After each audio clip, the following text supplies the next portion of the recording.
अस्सलामुअलैकुम दोस्तों, क्रिकेट की ताज़ा तरीन अपडेट हासिल करने के लिए मेरे चैनल को सब्सक्राइब कर लें। बारिश से मुतासरा पहले दिन ऑस्ट्रेलिया ने 187 3 विकेट पर दोबारा खेल शुरू किया।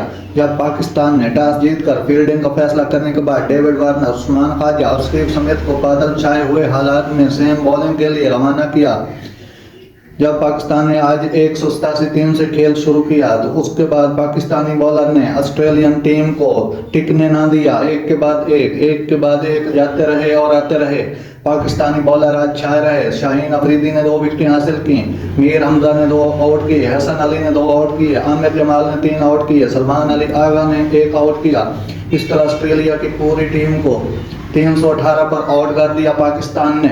उसके बाद पाकिस्तान की बारी शुरू हो गई, जिसके बाद पाकिस्तान की ओपनिंग बहुत ज़बरदस्त खेली। आज असद शफीक 62 रन बनाकर आउट हुए, 5 चौके लगाए। इमामुल हक खतर खाकार करके न कर सके, 10 पर आउट हुए। शान मसूद कैप्टन ने अच्छी इनिंग खेली, 54 रन स्कोर किए। उसके बाद पाकिस्तान के बाबर आजम समेत कोई भी टिक कर न खेल सका। जब खेल आज के दिन का खत्म हुआ, 194 6 विकेट पर मोहम्मद रिजवान करीब पर मौजूद हैं। उनके साथ आमिर जमाल 2 रन के साथ मौजूद हैं। मोहम्मद रिजवान ने 29 रन बना रखे हैं। नाज़रीन, ऐसी बार वक्त खबरें सुनने के लिए मेरे चैनल को सब्सक्राइब कर लें। अल्लाह हाफिज़।